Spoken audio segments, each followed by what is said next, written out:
보실 말씀은 다니엘서 2장 14절에서 19절이 되겠습니다.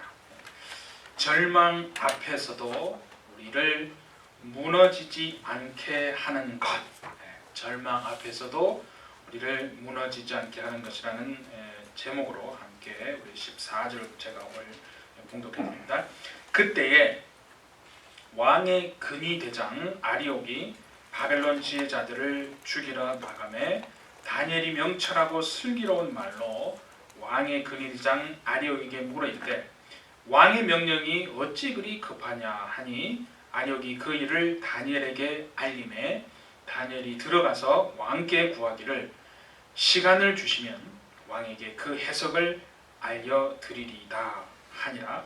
이에 다니엘이 자기 집으로 돌아가서 친구들에게 그 일을 알리고 하늘에 계신 하나님이 이 은밀한 일에 대하여 불쌍히 여기사 다니엘과 친구들이 바벨론의 다른 제자들과 함께 죽임을 당하지 않게 하시기를 그들로 하여금 구하게 하니라.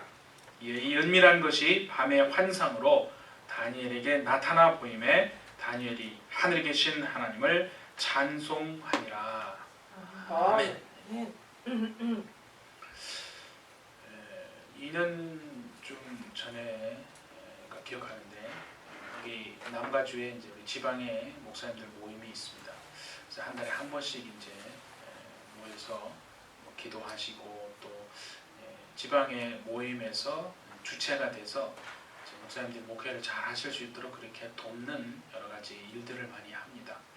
그래서 그때 이제 2년 전에 이제 참석을 한 달에 이렇게 한 달에 한 번씩 모이니까 참석을 했었는데 여러 가지 이제 주제를 이렇게 나누어서 소그룹으로 이렇게 이제 목사님들이 이제 목회를 잘 안정적으로 하시는 목사님들이 강사님이 되셔서 이렇게 주제별로 소그룹을 인도하시는 일종의 그런 세미나 그런 프로그램이 있었습니다. 그걸 제가 참석하면서 생각을 하고 또 이제 많은 일들이 이렇게 하나님이 참 도와주시는구나 생각을 했지만 그렇게 주제별로 나누어서 이렇게 세미나를 하고 하는 사실은 가장 어떻게 보면 목회를 돕는 것입니다. 근데 그런 마음이 들어요. 질문이 생기는 게 뭐냐면 하나님 앞에서 과연 이렇게 목회를 하고 또 신앙생활을 하는데 제 스스로에게 하면 이제 질문을 하는 거죠. 하나님 앞에서도 목회에 있어서 가장 중요한 게 과연 무엇인가 그 부분이거든요. 여러 가지 주제별로 나누어서 소그룹별로 세미나를 인도하시고 하는 것이 결국은 따지고 들어가서 보면 목회에서 가장 중요한 게 무엇인가. 그래서 어떤 분들은 뭐 설교다, 그렇죠? 설교가 제일 중요하다. 또 어떤 분들은 아니다, 제자 훈련이 가장 중요하다. 그래서 예수님의 제자로 세워 나가는 것이다. 그런가 하면 또 목회 어떤 분은 목회는 상담이다, 그렇죠? 상담을 잘 해야 된다. 또 그런가 하면 어떤 분들은 목회는 인격이다, 그렇죠? 인격이 훌륭해야 된다. 뭐 여러 가지 목회에서 가장 중요한 것이 이런 것이다, 저런 것이다, 그런 얘기를 합니다. 근데 이제 제 스스로에게 하나님 앞에 질문하는 게 뭐냐면 제 스스로에게 고민하는 것이 그러면 저같이 모든 면에서 부족한 사람은 과연 주님 어떻게 해야 합니까? 굉장히 그 깊은 질문이기는 합니다. 근데 성경을 보는데 그런 말씀이 있어요. 신약 성경에 보면 디모데전서 2장 1절이 있습니다. 제가 읽어드릴게요. 그러므로 내가 첫째로 권하노니 모든 사람을 위하여 간구와 기도와 도구와 감사를 하되 이렇게 되어 있어요. 디모데전서 2장 1절입니다. 디모데서는 뭐냐면 그 당시에 에베소 교회를 담당하던 디모데 목사에게 바울 사도가 글로 써가지고 보내준, 그러니까 목회를 돕는 일종의 목회 서신이 바로 디모데서입니다.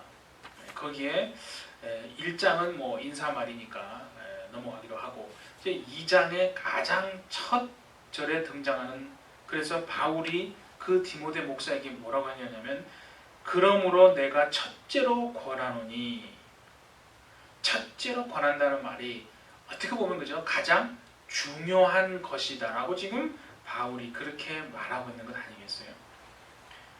사람들은 뭐 설교도 중요하고 제자 훈련이 중요하고 또 상담도 중요하고 인격도 중요하고 뭐 다 이런 각양각색의 여러 가지 생각들이 있습니다. 그런데 이 말씀을 보면서요, 하나님은 바울을 통해서 우리와 또 개인적으로 저에게 무엇이 어떻게 보면 가장 중요하다라고 지금 말하고 있는 것인가.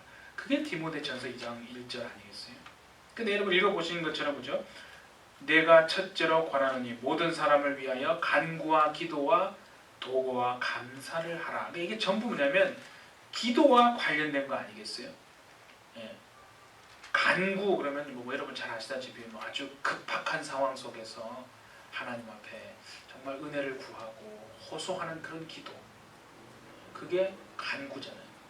그러면 이제 뭐 기도는 여러분 뭐 다 아시 일반적인 의미의 그런 기도. 도구는 뭐냐면 쉽게 말하면 중보기도죠. 어떤 고통이나 아픔에 있는 사람들을 위해서 내가 하나님 앞에 그 인생을 위해서 정말 간절히 기도하는 것, 중보기도. 그게 도구고요. 그다음에 뭐 감사기도는 뭐 알잖아요. 하나님의 그 은혜를 감사로 이렇게 하는 그런 기도. 그러니까 전부 지금 뭐냐면 기도와 관련되어 있는 것이다 하는 것을 분명히 볼 수 있잖아요. 그러니까 하나님이 이렇게 말씀하시는 것 같아요. 기도가 가장 먼저다. 예. 어떻게 보면 기도가 가장 중요한 것이다. 그러니까 하나님이 저에게 이렇게 깨닫게 하신 게 뭐냐면 네가 모든 면에서 능력이 부족해도 적어도 기도는 할 수 있지 않느냐. 그러나 여러분 모든 그리스도인들에게도 하나님이 말씀하시는 거 아니에요. 뭐 집사로서 우리가 또 장로로서 또 뭐 권사로서 이렇게 직분을 가지고 있지만 모든 면에서 부족해도 하나님이 우리에게 그럼에도 불구하고 기도는 적어도 할 수 있지 않느냐. 그러니까 그걸 뒤집어 말하고 생각을 해보니까 자신의 어떤 경험이나 자신이 가지고 있는 지식이나 또 하나님보다 마음속에 더 의지하고 있는 무언가가 있는 사람은요, 결코 하나님 앞에 기도하지 않는다는 것을 그렇게 말씀하시는 것 같습니다. 그러니까 진짜 감사한 게 뭐냐면 우리가 이 믿음의 길을 가고 이 신앙의 길을 가고 또 직분을 가지고 이렇게 살아가는 것이요, 결코 우리 자신의 능력으로 가는 인생이 아니구나 하는 것을 그 말씀을 통해서 다시 한번 깨닫게 되어집니다. 그러니까 하나님이 주시는 능력이 아니면 안 된다는 겁니다. 네. 뭔가 사람의 어떤 능력으로 되어질 것처럼 그렇게 자꾸 포장을 하지만 하나님은 전혀 그렇게 말씀하고 있지 않는 것입니다. 그러니까 여러분 한번 잘 생각해 보세요. 우리가 이 입술을 제어하는 것 하나도 그것도 하나님의 능력 아닙니까? 예? 그리고 사람을 사랑하는 것도요, 하나님이 주시는 영적인 능력이 아니면 안 되는 겁니다. 나와 어떤 기질이 다른 사람을 잘 이렇게 포용하고 품는 것도 그것도 하나님의 주시는 영적인 능력이 아니면 안 된다는 거죠. 그렇죠? 그러니까 모든 면에서 이런 영적인 하나님의 능력이 결국 우리를 가능하게 하고, 그런 능력이 없으면 사실은 사랑하고 싶어도 할 수 없는 것이다 하는 것이죠. 그래야 여러분 정말 이것을 깨닫고 우리 일생에 우리는 능력이 부족하고 연약하고 정말 다 모자랄지라도 기도는 할 수 있지 않느냐라고 말씀하시는 하나님의 음성을 들으시고 기도로 정말 하나님의 은혜를 구하고 하나님의 능력을 구하시는 저와 여러분 되시기를 예수님의 이름으로 축복합니다. 그러니까 하나님이 이렇게 말씀하시네요. 저에게는 기도하는 목사가 되거라. 여러분에게는 뭐라고 했어요? 기도하는 성도가 되고 기도하는 장로가 되고 기도하는 집사가 되고 권사가 되고 신앙인이 되어라. 이렇게 말씀하시는 거예요. 모든 면에서 부족해도 기도는 할 수 있다는 거 아니겠어요? 그러니까 우리의 능력으로는 할 수 없고 하나님의 능력으로만 가능합니다라고 인정하는 사람만 하나님 앞에 엎드리고 기도할 수 있는 줄 믿습니다. 우리 해피처치 여러분, 하나님의 역사는 오직 기도로만 가능하게 되어진다는 것을 아시고 정말 기도로 하나님의 역사를 이루어 나가시는 저와 여러분 모두가 되어주시기를 예수님의 이름으로 부탁합니다. 지금 이제 우리 이 다니엘서 2장에 보면 다니엘이요 큰 지금 위기를 만난 거 아닙니까? 그게 지금 지난주에 읽었던 부분 아니에요? 13절에 보면 그죠? 왕이 그 바벨론 왕이 다니엘을 죽이려고 찾았더라 그렇게 되어 있죠. 그러니까 지금 그 얘기를 듣고 그죠? 다니엘이 왕에게 나가서 시간을 주시면 제가 왕에게 그 꿈의 해석이 무엇인지를 말씀을 드리겠습니다 라고 하고는 집으로 가서 그 친구들에게 그죠? 기도해야 된다. 우리 기도하자라고 그렇게 다니엘이 얘기했다는 것은 이제 우리가 지난 부분에서 우리는 알았습니다. 근데 여러분 여기에서요 잘 우리가 결코 놓치지 않아야 될 게 뭐냐면 1장에서도 우리가 보았잖아요. 지금 다니엘은요 왕이 인정하는 사람이에요. 다른 사람들보다 10배는 더 총명하고 명철한 지혜가 있는 정말 똑똑한 사람이라고요. 누가 인정했다고요? 왕도 인정한 사람이 지금 다니엘입니다. 거기 1장 20절에 보면요. 지혜와 총명이 10배나 나은 줄 알더라. 누가 알았다는 거예요? 왕도 알았다는 거예요.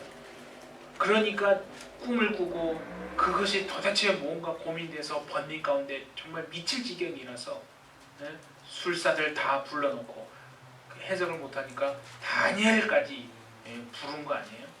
그러니까 그만큼 무슨 말이냐면 다니엘의 지혜와 총명을 왕도 지금 인정했다는 거예요. 다른 사람 10배보다 더 영리했다라고 성경은 분명히 기록하고 있지 않습니까? 물론 그것은 다니엘이 태어날 때부터 그렇게 똑똑하게 태어난 게 아니라 그 모든 능력과 명철을 누가 주신 거예요? 하나님이 주신 것이라고 다니엘은 알고 있잖아요. 근데 왕이 볼 때는 그건 상관없는 거예요. 왕은 믿음 있는 사람이 아니에요. 그러니까 하나님을 봅니까? 못 봅니다. 왕은 그냥 눈으로 보이는 것, 자기에게 느껴지는 것, 현실만 보는 거예요. 보니까 똑똑한 것 같거든요. 지혜로운 것 같거든요. 명철한 것 같거든요. 그래서 불러들인 거예요. 그것을 다니엘에게 주신 하나님은 못 보더라도 다니엘만 그렇게 보는 거죠. 그럼 여러분 잘 인간적으로 생각해 보세요. 다니엘이요. 그렇게 영리하고 똑똑하고 지혜와 명철이 충만했으면 사람이 교만해질 수 있잖아요. 얼마든지 그럴 수 있습니다. 우리는 성경의 인물이니까 자꾸 좋게만 생각하는데 여러분 우리 현실 한번 생각해 보세요. 조금만 자신이 대단하다고 생각하면요. 벌써 사람은 교만해지기 시작합니다. 남의 소리가 들어오지 않는 겁니다. 그러니까 다니엘이 그렇게 총명하고 지혜가 충만해서 얼마든지 교만해질 수 있고 자기 머리 믿고요. 인간적인 방도와 어떤 책략과 계략을 꾸밀 수 있잖아요. 그래서 자기 스스로 이것이 진짜 지금 좋은 기회구나. 머리가 팍팍 돌아갔어요. 내가 이 기회를 잘 이용해서 바벨론 왕의 다음 가는 서열 2위 자리에 오를 수도 있겠다라고 생각이 들었겠어요? 안 들었겠어요? 에이, 들었겠어요. 여러분 벌써 여러분이 다니엘은 벌써 여러분은 다니엘보다 앞서갔을걸요? 요거 기회다. 요거 아주 기회라. 아주 내가 왕 밑에 바로 그냥 서열 2위에 앉을 수 있는 기회라고 생각했을 거예요. 그런데 여러분 다니엘의 정말 위대함이 뭔지 아십니까? 그렇게 자신이 교만해질 수 있는데도 불구하고 자신의 그런 힘과 자신의 지혜, 그 능력을 의지하지 않고요. 모든 것을 뒤로 하고 친구들에게 가서 기도해야 된다고, 기도하자라고. 이 문제 해결은 내가 쥐고 있는 것이 아니고 하나님이 키를 쥐고 있다고 인정하고 돌아가서 친구들에게 기도하자고 하는 것. 그게 다니엘의 여러분이 위대함이라는 거예요. 다니엘이 정말 멍청하고 바보 같아서 그렇게 한 게 아니라는 것을 여러분 아셔야 합니다. 그러니까 여러분 하나님이요 다니엘을 그 부분을 다 보시고 내가 저를 저렇게 명철을 주고 지혜를 줬는데 그것이 자기가 잘나서 그런 것인 줄 알 수도 있는데 그렇지 않고 저는 내 앞에 나와 정말 기도하는구나. 여러분 그것을 하나님이 보시고 얼마나 기뻐하셨겠어요. 그러니까 하나님이요 다니엘을 진짜 하나님의 능력으로 바벨론 왕 바로 밑에 그 바벨론 왕 서열 밑에 2위 자리로 올려주신 줄 믿습니다. 다니엘이 스스로 자기의 능력을 이용해서 올라간 게 아니고요. 하나님이 그렇게 자리에 높이 세워주신 거라는 거예요. 어저께 우리 생명의 삶 큐티 하신 분들은 다 알 거 아니에요. 서기관 바룩이라는 사람이요. 예레미야가 전해준 하나님의 말씀을 두루마리에 기록을 합니다. 그래서 정말 기도하는 게 있을 거 아니에요. 왕이 변화되고 백성들이 이 말씀을 좀 듣고 하나님께 돌이키고 신앙을 회복하고 그런 것을 꿈꾸지 않았겠어요? 바룩이. 그런데 현실은 어떠냐? 하나님의 말씀을 전해주고 들려줬는데도 불구하고 그 왕이라는 사람은 그 말씀을 듣고 오히려 그냥 그 두루마리를 그냥 불살라버리고 고관들과 백성들도 다 불신앙의 길을 가고 그렇게 하나님이 바벨론에 순종하고 항복하면 내가 너희들을 지켜주겠다고 했건만 그렇지 않다. 예레미야야 네가 전한 말씀이 하나님 말씀이 아니다.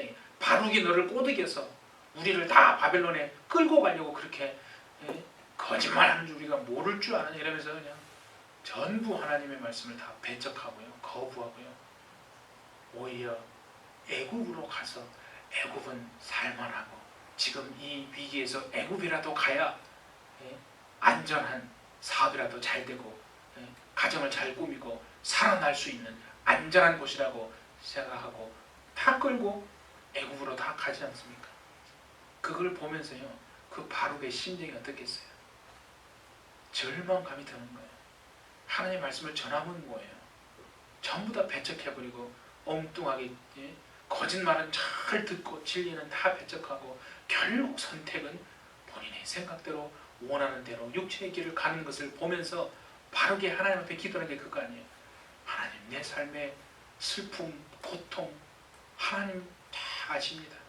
이제는 모든 영적 에너지가 없다는 거예요. 다 지치고 평안도 없고 그런 정말 그 마음을 그렇게 하나님 앞에 토로하니까요. 하나님이 그것을 아시고 예레미야를 통해서 말씀하시는 게 뭔지 아십니까? 바로가 내가 모든 것을 세우고 허는 하나님이시다. 하나님이고 심기도 하고 뿌리채 뽑는 분이 바로 네가 믿는 하나님이다. 하나님은요 세우시는 분도 하나님이시고 그 세운 것을 헐어 보이시는 분도 하나님이시고 심으시는 분도 하나님이시고 심은 것을 헐어 보시고 뽑아내시는 분도 하나님이신 줄 믿습니다. 그게 여러분 그 절망하고 정말 답답해하는 바룩에게 하신 하나님 말씀 아니에요. 그렇다면요 오늘 이 말씀을 통해서도요 바벨론의 인자 자리에 앉게 하신 것이요 다니엘이 스스로 자기가 잘났기 때문에 그럴 만한 가치가 있고 자격이 있다라고 한 게 아니라 하나님이 그를 그렇게 높이 세워주신 줄 믿습니다. 그게 우리는 하나님의 자녀의 땅을 살아갑니다. 근데 우리는요 정말 여러분 다니엘만큼 영리하고 똑똑하고 지혜롭습니까? 우리는 비록 그 정도까지 지혜롭고 영리하지도 않은데도 불구하고 하나님 앞에 머리를 굴리고 살아가지 않습니까?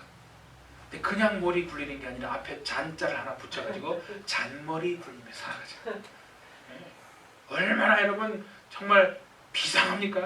뭐 아주 생각하지도 않는 부분에서 금방 생각하고 이렇게 하면 좀 더 잘 될 거야. 이렇게 하면 좀 더 성공할 거야. 이렇게 하면 좀 더 안전할 거야.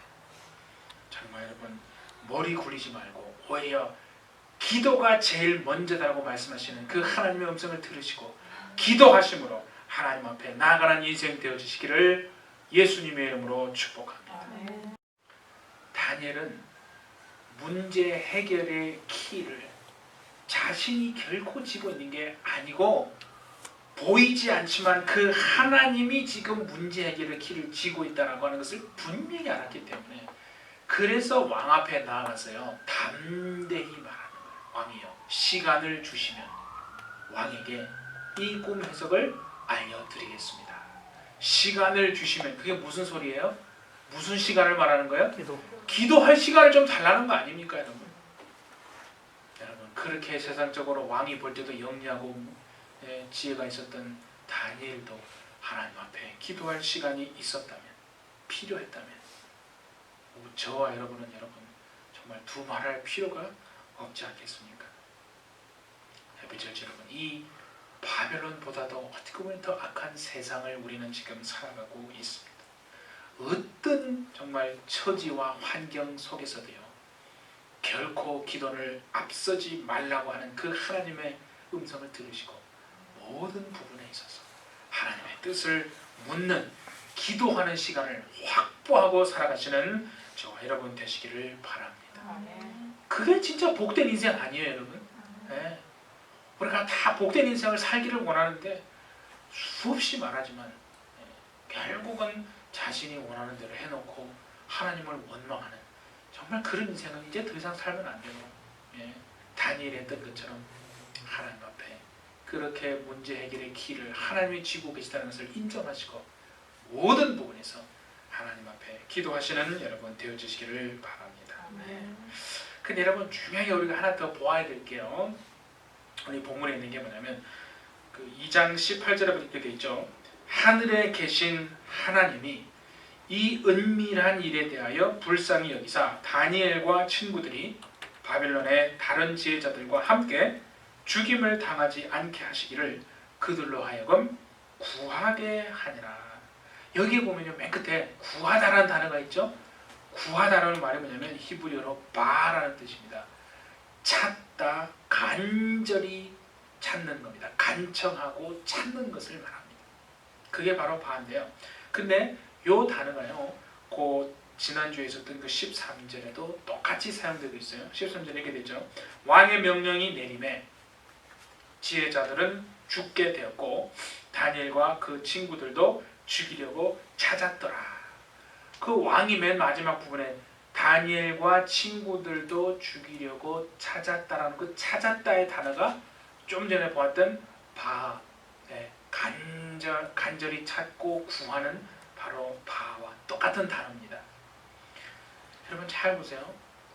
왕도 찾았습니다. 다니엘도 찾았습니다. 그렇죠? 다니엘이 친구들에게 찾게 했다라고 찾다고 했잖아요. 그리고 왕도 다니엘을 찾았고. 그러니까 찾았다라고 하는 그 사실만 보면 똑같은 거예요. 왕도 찾았고 다니엘도 찾았습니다. 중요한 게 뭔지 아세요? 무엇을 찾았느냐가 중요한 거예요. 찾는 대상이 지금 무엇인가? 우리가 그리스도인으로 하나님을 믿는 자녀로 살아갑니다. 어려움이 생깁니다. 절망 가운데 빠질 수도 있고 낙심 가운데 고통 가운데 있을 수 있습니다. 다 찾으려고 애를 쓰지 않습니까? 왕도 찾았고 다니엘도 찾았다니까요. 그런데 여러분 왕이 찾은 건 뭐예요? 자신이 꿈을 꿨어요. 고통 속에 있어요. 번민합니다. 잠을 이루지 못해요.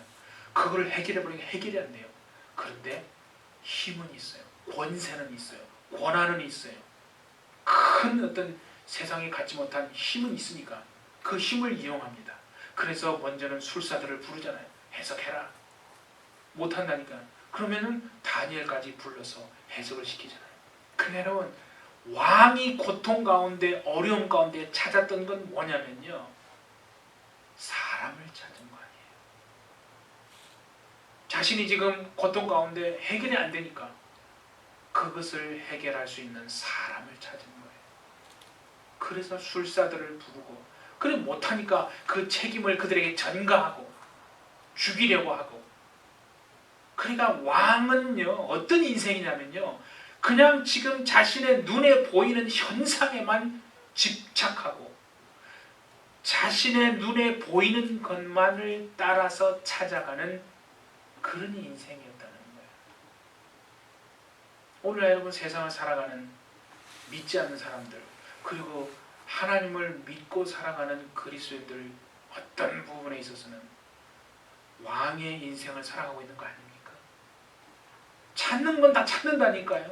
그런데 나를 도와줄 사람을 찾고 그 환경이 조금 변화되고 이렇게 좀 바뀌면 내가 좀 노후가 편안하겠고 문제가 이렇게 해결이 되면 내가 더 안전하겠고 내가 이렇게 하면 조금 더 안락한 삶을 살고 전부 그거를 찾는 인생 아닙니까? 그런데 여러분 그런 인생은요 신앙이 있는 인생이 아니라니까요. 세상적으로 큰 권력과 힘을 가진 바벨론 왕은 그런 인생을 살았어요. 여러분들은 어떤 인생을 살아가실 것입니까? 아니 살아가고 계십니까? 무엇을 찾고 계십니까? 여러분 반면에요 다니엘은 보세요. 눈에 보이는 어떤 현실에 집중하고 그를 찾아간 게 아닙니다. 보이진 않지만 지금 죽게 생겼어요. 그렇잖아요. 큰 문제에 빠지고 위기에 빠진 건 마찬가지라고 그랬죠. 다니엘도. 그런데 다니엘은 그 보이지 않는 속에서도 자신의 인생을 키를 쥐고 계시고 그 너머에 역사하고 계신 섭리하고 계신 그 주인 되신 주님 바로 하나님을 찾는 인생이었다는 것. 그런 부분에 있어서는 왕의 인생과는 전혀 반대 아닙니까? 그러니까 왕은요 하나님의 눈에 보이지 않습니다. 눈에 보이는 이 문제만 보이는 거예요. 그러니까 여러분 기도는요 어떻게 하느냐면 기도하는 인생은 결코 쓰러지지 않는 인생이다. 그 얘기를 지금 하는 거예요. 아무리 쓰러질 것 같고 세상적으로 볼 때는 남들이 볼 때 좀 다 무너진 것 같다 할지라도요 다시 한번 말씀드립니다. 기도하는 인생은 결코 쓰러지지 않는 줄 믿습니다. 그러니까 오늘요 어떠한 우리 인생을 바라볼 때 절망스러운 현실일지라도 결코 우리를 쓰러지고 무너지지 않게 하는 것 그게 제목인데요. 그게 답을 해보세요. 그게 뭐라고요? 기도 아닙니까? 어떤 절망 속에서도 여러분들을 무너지고 쓰러지지 않게 하는 것이 기도인 줄을 아시고 사람을 찾고 현실이 바뀌어지고 눈에 보이는 것만을 찾아가는 인생이 아니라 눈에 보이지 않지만 여러분의 인생을 분명히 쥐고 계시고 이끌어가시는 하나님을 기도로 찾아내시는 인생 되어주시기를 예수님의 이름으로 축복합니다. 그러니까 우리 죄성을 가진 우리 인생을요 변화시키고 바꾸고 이렇게 하시기 위해서 하나님이 우리로 하여금 사용하게 하시는 도구가 뭐라는 거예요? 기도예요. 그래서 기도하지 않으면 그 결코 죄성을 가진 우리의 체질 자체가 바뀌어지지 않습니다. 그러니까 예수 믿고 교회는 20년 30년 다녀도 여전히 세상으로 돌아가면 세상적인 방식으로 살아가잖아요. 그건 그거고 이건 이거야. 딱 선거 가지고죠. 주일날 교회는 다 오고 뭐 다 할 거나 해요. 그런데 본인의 육체의 생각대로 살아간다는 거예요. 세상의 원리를 바꾸지는 못한다는 거예요. 얼마나 많은 그리스도인이 그렇게 살아갑니까? 하나님이 이 팬데믹 코로나를 시대를 허락하시는 것이 아마 저는 그런 부분도 있을 거라서 얘기해요. 바꾸라는 거예요. 지금까지 너희들이 신앙이라고 생각하는 그 신앙과 믿음이 철저하게 잘못된 왜곡되어진 것이라는 거죠. 하나님하고는 관계없는 거 많이 있습니다. 여러분. 그것이 믿음인 줄 착각하고 그러니까 실질적으로 위기가 닥치고 절망이 오면 그만 무너져 버리는 신앙. 그러니까 하나님이 어디에 계십니까? 그동안에 그렇게 환경이 잘 될 때는 하나님이 정말 살아계신 것처럼 누구보다도 외치고 주장했던 그리스도인들이 정작 위기가 오니까 하나님은 없는 것처럼 행동하고 살아가는 모습을 여러분 보고 있지 않습니까? 그러니까 여러분 진짜 믿음은 언제 보이느냐? 절망과 위기의 상황 이거 큰일이네 라고 하는 그 순간에 진짜 믿음이 그때 하나님을 살아계신 분으로 인정하고 열쇠를 정말 문제 해결 열쇠를 키를 내가 쥐고 있는 게 아니라 하나님이 쥐고 있구나 그래서 기도로 하나님을 찾는 인생인지, 아니면 여전히 세상적인 방법 동원해서 사람 찾고 어떻게 이 문제를 빨리 해결해야 됩니다, 어떻게 해야 됩니까? 라고 두려워하고 절망하는 인생인지.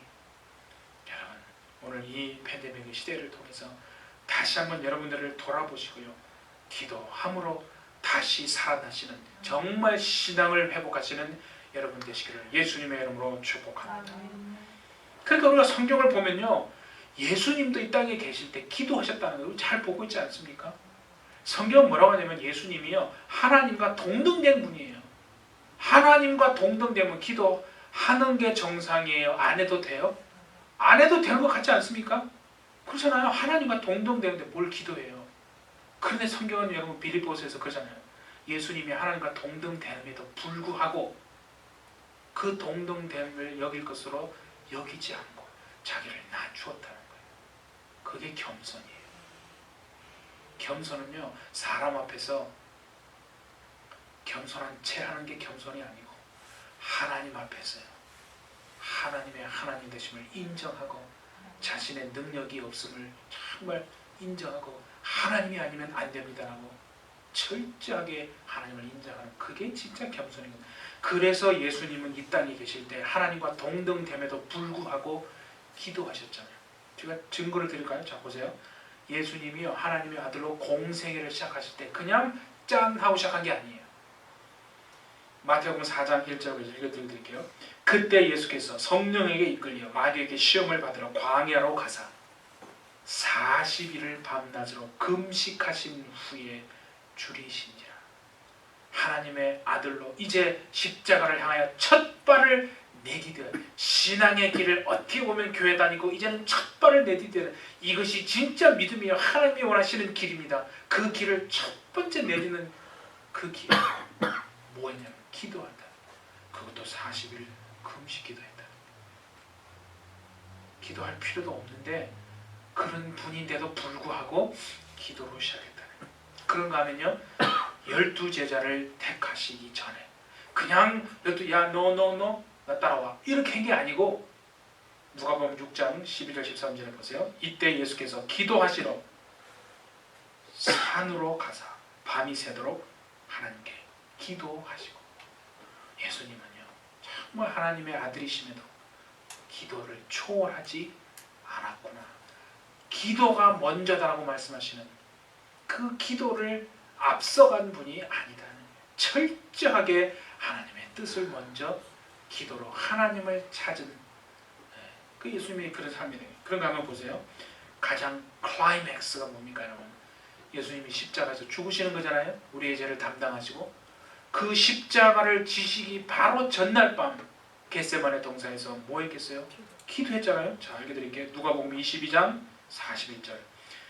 무릎을 꿇고 기도하여 이르시되 아버지여, 만일 아버지의 뜻이거든 이 잔을 내게서 옮기시옵소서.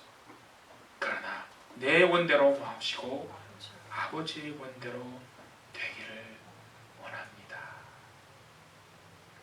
예수님은요, 기도를 결코 앞서지 않고 하나님의 뜻을 묻고 하나님 앞에 기도로 정말 나아간 줄 믿습니다. 우리 해피처치 여러분, 그렇다면요, 이 바벨론 같은 정말 악한 불신앙의 세상에서 느부갓네살 왕처럼 눈에 보이는 대로만 쫓아가 그 눈에 보이는 현실, 그리고 내 귀에 들리는 것, 그것만을 쫓아가는 삶을 사실 것인지, 아니면 오늘 다니엘처럼 눈에 보이는 그 문제만이 아니라 그 너머에 계신 보이지 않는 하나님의 역사를 인정하시고 문제 해결의 열쇠를 하나님이 쥐고 계신 것을 인정하시고 그 열쇠가 하나님께 있음을 알고 우리의 모든 능력이나 또 경험을 의지하지 않고 기도로 하나님을 찾는, 하나님께로 나아가는 인생 사실 것인지 오늘 예배를 통해서 다시 한번 음성으로 들으시고 정말 결단하시는, 그래서 하나님을 찾는 인생, 기도하는 인생, 복된 인생 살아가시기를 저와 정말 우리 모두가 되어주시기를 예수님의 이름으로 축복합니다. 함께 기도하겠습니다. 거룩하신 우리 하나님 아버지, 오늘도 우리 하나님 우리를 불쌍히 여기셔서 주님 앞에 나와 하나님의 음성을 듣게 하심을 감사합니다. 이 바빌론 같은 세상에서 느부갓네살 왕처럼 정말 눈에 보이고 귀에 들리는 것만 쫓아 찾아가는 인생이 아니라 다니엘처럼 문제 해결의 열쇠가 하나님께 있음을 알고 우리의 능력이나 경험을 의지하지 않고 하나님을 찾는 인생, 기도하는 인생으로 하나님의 역사를 반드시 이루어내는 인생, 복된 인생 될 수 있도록 우리 모두를 주님 축복하여 주시옵소서. 절망 속에서도 우리를 결코 쓰러지고 무너지지 않게 하는 것이 기도임을 알게 하여 주셔서 정말 하나님 앞에 주님도 기도하심으로 자신을 정말 그렇게 낮추셨던, 그래서 기도하시고 하나님의 뜻대로 반드시 승리하셨던 우리 주님처럼 우리도 그와 같은 인생을 살아낼 수 있도록 이 팬데믹의 시대에 분명히 하나님의 뜻이 있음을 알고 더욱 믿음에 정말 아버지 하나님 정말 하나님 앞에 나아가는 우리 모두가 되도록 역사하여 주옵소서. 주께서 함께 하실 줄을 믿고 감사드리며 예수님의 이름으로 기도하옵나이다. 아멘.